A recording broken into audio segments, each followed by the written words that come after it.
बाकी दसरा रैली कर रहे, दसरा रैली में नहीं कहता हूं। देखिए, एक परंपरा जो है दसरा रैली की इस देश में, वो दो ही रैली होती रही हमेशा। 50 साल से भी ज्यादा समय हो गया।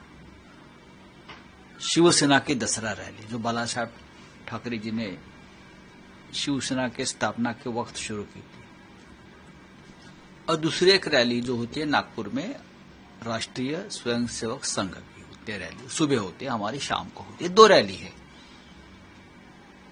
अब तो ये डुप्लीकेट शिवसेना वाले हैं महाराष्ट्र में, जो मोदी शाह की सेना है, वो भी रैली कर रहे हैं शिवसेना के नाम पर, दसरा रैली। बाद में और भी बहुत से संगठन रैली करते हैं, लेकिन महत्व जो होता है वो शिवाजी पार्क पे जो रैली होती है उसका महत्व इस देश में और राज्य में हमेशा रहा है। तो आज हमारी रैली होगी। बाला साहब के बाद उद्धव ठाकरे जी ने पार्टी की कमान संभाली है, और अब दसरा रैली को संबोधित करते हैं उद्धव ठाकरे जी, वो आज भी करेंगे। सर, परंपरा है जो शस्त्र होते हैं उनकी पूजा की जाती है, धनुष्मान नहीं है। अब देखिए, शस्त्र तो हमेशा शस्त्र होता है, और हजारों सालों से आपने देखा है कि जो शस्त्र होते हैं वो बदलते भी जाते हैं, आधुनिकता आती है। कभी हम पत्थर से युद्ध करते थे, फिर चाकू तलवारें आ गई, फिर बंदूक आ गई, फिर बम आ गए। हाँ, सब कुछ बदल जाता है। धनुष्य बाण हमेशा हमारा चिन्ह रहा है, पार्टी का सिंबल रहा है। लेकिन मोदी शाह जी ने ये जो हमारा धनुष्य बाण है हमसे चुरा कर, छीन कर, ये जो बेईमान डुप्लीकेट लोग हैं उनको दे दिया, तो उससे कोई फर्क नहीं पड़ता है। धनुष्य बाण हमारे दिल में हमेशा रहेगा, लेकिन हमारा चिन्ह मशाल है।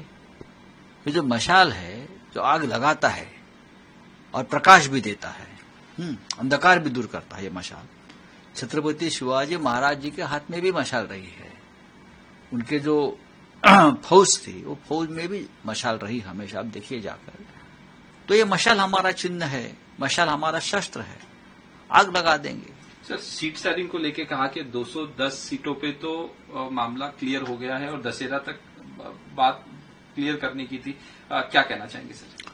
देखिए, लगभग 200 से भी ज्यादा सीटों पर हमारा एकमत हो गया है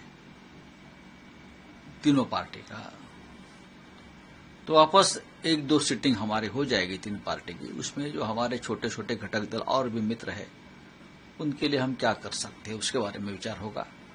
लेकिन 1-2 दिन में, आने वाले 2 दिन में ये पूरा मसला सॉल्व हो जाएगा। सर, हरियाणा में जिस तरह से कांग्रेस की हार हुई, उसको लेके ओवैसी का बयान आया कि कांग्रेस को कभी भी आप हरा नहीं सकते हैं, इस तरह से बयान दिया उन्होंने, क्या कहना चाहते हैं? देखिए, ये बात सही है कि हरियाणा में कांग्रेस हारी गई है, कोई नहीं बोल रहा था, या बीजेपी जीत जाएगी। बीजेपी को हरा नहीं सकते।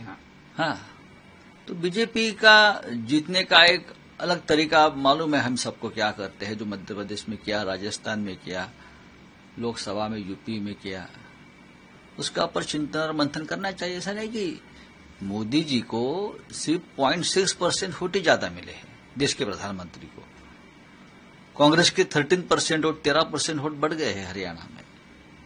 कुछ ऐसी चीजें हुई है हरियाणा में, उसकी वजह से कांग्रेस हारी है, नहीं तो कांग्रेस हरियाणा में कभी हारती नहीं।